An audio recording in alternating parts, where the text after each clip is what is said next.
Good morning, નમસ્તે વિદ્યાર્થી મિત્રો. ગઈકાલે તમને તમારા જે ડાઉટ્સ છે એ કાગળમાં લખી અને એક એક સમજાવેલા હતા. મોટાભાગના વિદ્યાર્થીઓના ડાઉટ્સ છે એ સોલ્વ થઈ ગયા છે, જેમાં પર્ટિક્યુલરલી ઉષ્માશોષક અને ઉષ્માક્ષેપક પ્રક્રિયાઓ માટે સક્રિયકરણ ઉર્જા અને એન્થાલ્પી ફેરફારનો સંબંધ એની સમજૂતી તમને આપી હતી. એમાં ભણાવતી વખતે મેં આપને સૂચના આપી હતી કે આ થિયરી 2 વાર રિફર કરજો અને ખ્યાલ ના આવે તો મને પૂછજો. ગઈકાલે એનું સોલ્યુશન છે આપ સર્વેને મેં મોકલી દીધું છે. એ ઉપરાંત જે કોઈ ડાઉટ્સ છે એનું સોલ્યુશન પણ ગઈકાલે આખું ડાઉટ્સનું સેશન લઈ અને આપણે પૂરું કર્યું. આ પ્રકરણની અંદર હવે આગળ વધીએ આપણે તો પ્રક્રિયા વેગ પર જુદા જુદા પરિબળોની અસર. એમાં પહેલા આપણે સાંદ્રતાનો ફેરફાર, એની શૂન્ય ક્રમ પ્રથમ ક્રમની પ્રક્રિયાઓ, આભાસી પ્રથમ ક્રમની પ્રક્રિયાઓ, એમાં આણ્વિકતા અને પ્રક્રિયા ક્રમ વિશેનો સંબંધ આખા ચેપ્ટરને રિફર કરું છું, જરાક ધ્યાન રાખી લેજો મિત્રો, તો એની સમજૂતી મેળવી. આ ઉપરાંત આર્હેનિયસના સમીકરણ દ્વારા પ્રક્રિયા વેગ ઉપર તાપમાનની અસર એની સમજૂતી આપણે મેળવી. એ આધારિત દાખલા એની ગણતરી છે એ આપણે કરીશું, જે હોમવર્કમાં તમને આપવામાં આવશે, અને પછી જે ડિફિકલ્ટી હશે એનું સોલ્યુશન આપણે મેળવીશું.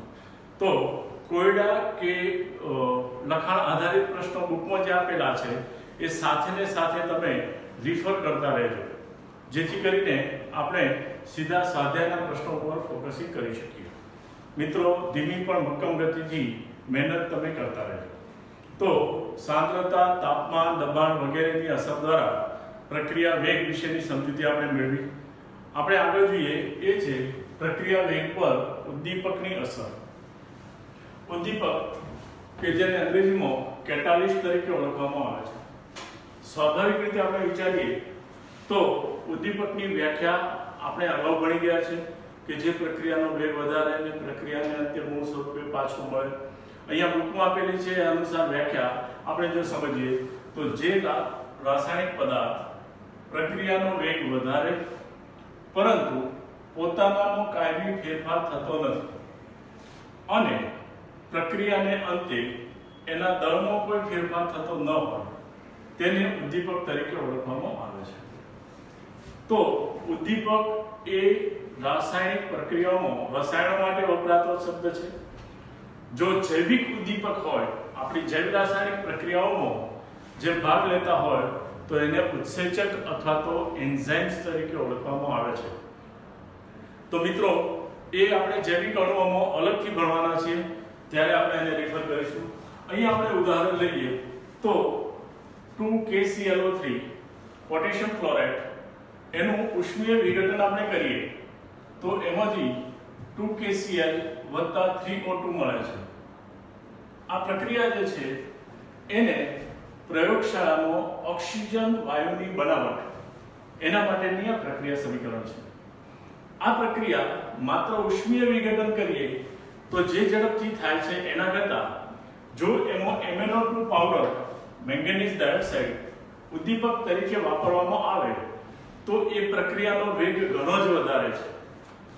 તેથી આ પ્રક્રિયા માટે MnO2 એ રાસાયણિક પ્રક્રિયાનો વેગ વધારે છે, તેથી તેને ઉદ્દીપક તરીકે ઓળખવામાં આવે છે.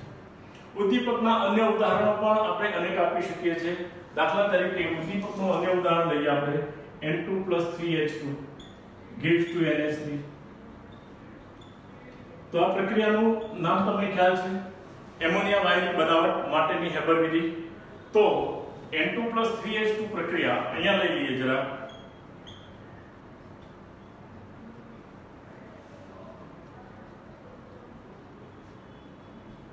બધા ઘટકો વાયુ સ્વરૂપે છે, તો લોખંડનો ભૂકો છે ઉદ્દીપક તરીકે વપરાય છે. તો Fe ને આપણે ઉદ્દીપક કહીએ છીએ. હવે આપણે સમજીએ ઉદ્દીપકનું કાર્ય. ઉદ્દીપકનું કાર્ય મધ્યવર્તી સંકીર્ણને આધારે સમજીએ તો મધ્યવર્તી સંકીર્ણ, જેને સક્રિયકૃત સંકીર્ણ તરીકે આપણે ઓળખી શકીએ, તો મધ્યવર્તી સંકીર્ણ જે છે એ વચ્ચેનો તબક્કો આપણને મળે છે. તો ઉદ્દીપક શું કાર્ય કરશે? ઉદ્દીપક પ્રક્રિયક સાથે ક્ષણિક અસ્થાયી બંધ બનાવે છે. ક્ષણિક એટલે અસ્થાયી બંધ છે, જેનું તરત જ વિઘટન થતું જોવા મળે છે, તો અસ્થાયી બંધ બનાવી મધ્યવર્તી સંકીર્ણ બનાવે છે. આ મધ્યવર્તી સંકીર્ણનું નિયત દરે વિઘટન થઈ અને નિપજ પ્રાપ્ત થાય છે. ઉપરાંત ઉદ્દીપક જે છે એ આપણને પાછું મળે છે. તો આને સિમ્પ્લિફાય આપણે કરવું હોય તો આ પ્રમાણે કરી શકીએ. રિએક્ટન્ટ પ્લસ કેટાલિસ્ટ એમાંથી I એટલે ઇન્ટરમીડિયેટ મળે, તો એમાંથી આપણને નિપજ મળશે P + C, જે P બરાબર પ્રોડક્ટ છે, I બરાબર ઇન્ટરમીડિયેટ છે અને C બરાબર કેટાલિસ્ટ. તો C પ્રક્રિયાને અંતે શું થાય છે? પાછો મળે છે. અને કન્વર્ઝન શું કરે છે?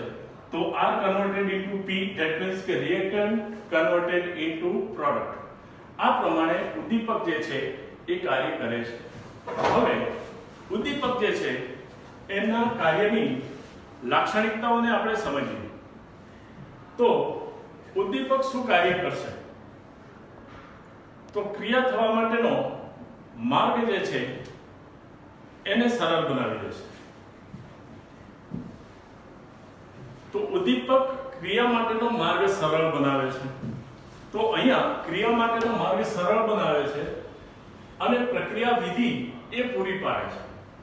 આપણે સિમ્પલી કેટાલિસ્ટની વ્યાખ્યા 10મા ધોરણમાં ભણ્યા ત્યારે તમારા સાહેબે કોઈ ઉદાહરણ આપ્યું છે કે બે બોક્સર બાજે છે અને પ્રેક્ષકો છે કે કેરીઓ કરે છે.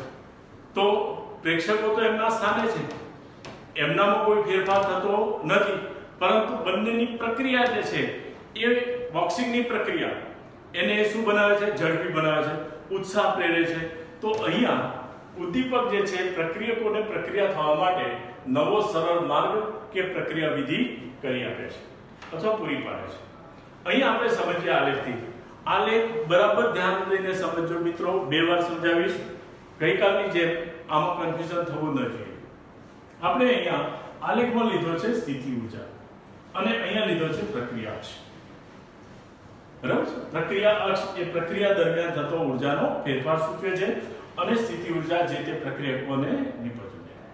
અહીંયા આપણે પહેલા પ્રક્રિયા લઈએ છીએ. તો બ્લેક પેન થી મેં બતાવેલું છે, એનો માર્ગ આ પ્રમાણે છે. આલેખ ઉપર જ ધ્યાન છે દરેક મિત્રોનું. આ પ્રમાણેનો આલેખ છે. આ આલેખમાં આપણે ઉદ્દીપકનો ઉપયોગ કર્યો નથી. ધેટ મીન્સ કે એ ઊંચાઈ જે છે આલેખની એના માટે આપણે લખ્યું ઉદ્દીપક વગર. એ ઊંચાઈને આપણે આગળ વધારીએ. આ શું છે? આ પોઈન્ટને આગળ વધારીએ તો શું છે? પ્રક્રિયકોની સ્થિતિ ઊર્જા. અહીંયા ઉદ્દીપક વગર મધ્યવર્તી સંયોજન જે મળ્યું તે, તો એ સક્રિયકરણ ઊર્જા મળી, તો એને આગળ વધારીએ તો ઉદ્દીપક વગરની સક્રિયકરણ ઊર્જા એને EA વડે આપણે દર્શાવીશું, એનર્જી ઓફ એક્ટિવેશન. એટલે માત્ર બ્લેક કલરના આલેખ ઉપર જ અત્યારે ફોકસિંગ કરેલો ધ્યાન દઈને, અને EA કેવી રીતે આવી એનો ખ્યાલ આવી ગયો.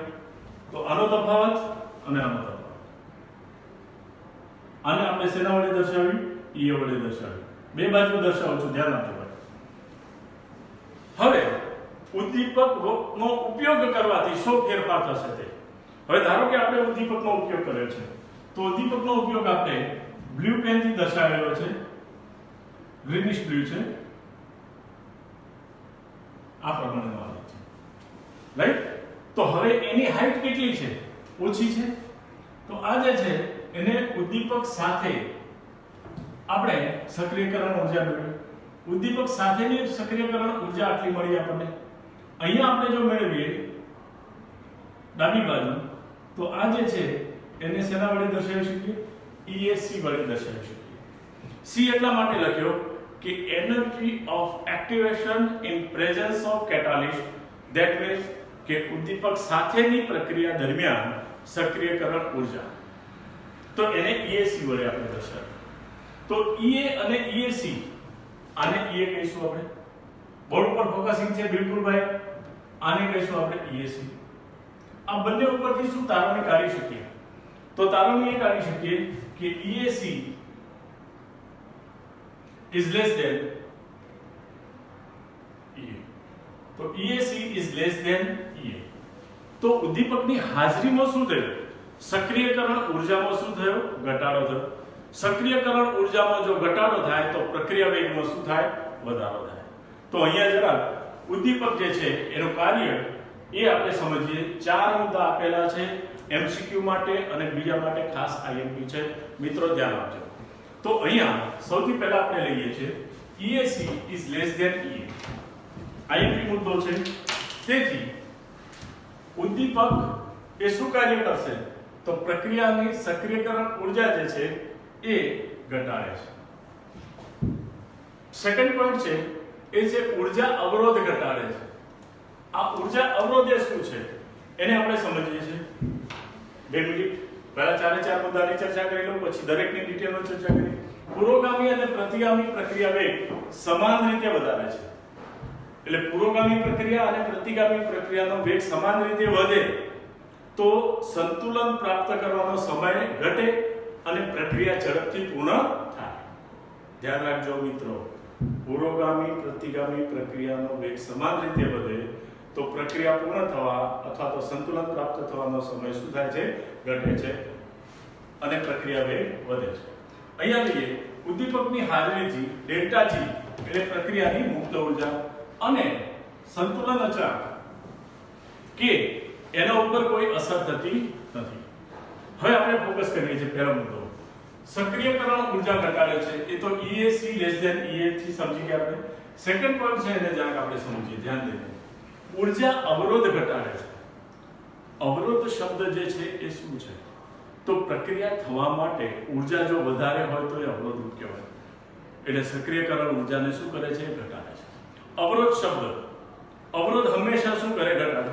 દાખલા તરીકે તમારી અભ્યાસ કરવાની પદ્ધતિ છે એમાં આળસ છે એ અવરોધ છે. તો અભ્યાસની પદ્ધતિ કે અથવા તો એનો ક્રમ જે છે એને શું કરશે? ઘટાડશે.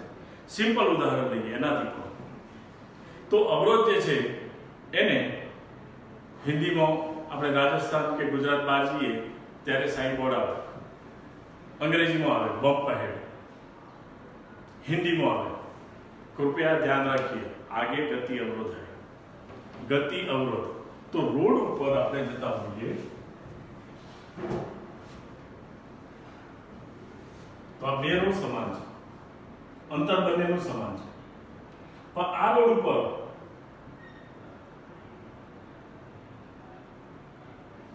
આ પ્રકારના બમ્પ છે.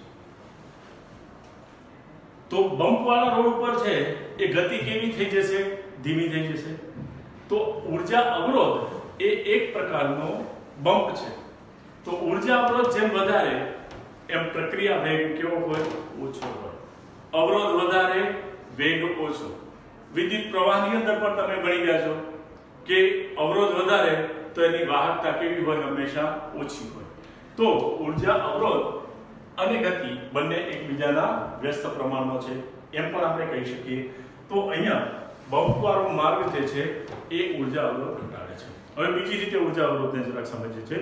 ધ્યાન આપજો, પાછળથી પ્રશ્ન ન થવો જોઈએ, કોન્સેપ્ટ બિલકુલ ક્લિયર થવો જોઈએ. કોઈ આ જે છે એને પ્રક્રિયા માટે થઈને આપણે સમજીએ કે this is reactant, this is product. બરાબર છે? હવે રિએક્ટન્ટમાંથી પ્રોડક્ટ મેળવવા માટેના બે માર્ગ મળે આપણને. એક બ્લેક પેનથી દર્શાવેલો છે અને બીજો ડોટેડ લાઈનથી બ્લુ કલરની અંદર આપણે દર્શાવેલો છે. તો કયો માર્ગ સહેલો પડશે? સિમ્પલી ખ્યાલ આવી ગયો કે આની ઊંચાઈ વધારે છે, આની ઊંચાઈ ઓછી છે, તો R થી P ઝડપથી પ્રાપ્ત થશે. અને એમ ખબર ન પડે તો R બરાબર છે કોઈ એક વ્યક્તિ છે એને આ સ્થાન ઉપર પહોંચવું છે. તો બે પ્રકારની ટેકરીઓ છે. આ પ્રકારની ટેકરી છે અને બીજી આ પ્રકારની ટેકરી છે. કયા માર્ગમાં ઝડપથી પહોંચી શકશે P ઉપર? તો તદ્દન સ્વાભાવિક થયું કે ડોટેડ લાઈનથી જે દર્શાવેલો છે એની હાઈટ ઓછી છે એટલે ઝડપથી પહોંચી જશે. આ બંનેને જો અવરોધ તરીકે, ઉર્જા અવરોધ તરીકે આપણે વિચારીએ તો બે રોડની ઉદાહરણ જે મેં આપ્યું એમાં તમને સમજાવું. એકનો ઉર્જા અવરોધ આટલો છે, એકનો આટલો છે, અથવા બે રોડ ઉપર એક મોટો બમ્પ છે, નાનો બમ્પ છે, તો કયા બમ્પમાં ગતિ વધારે ધીમી થઈ જશે? મોટામાં. તો હવે ઉર્જા અવરોધ વિશેનો કોન્સેપ્ટ છે એ આપણા મગજમાં ક્લિયર થઈ ગયો. ધન્યવાદ મિત્રો.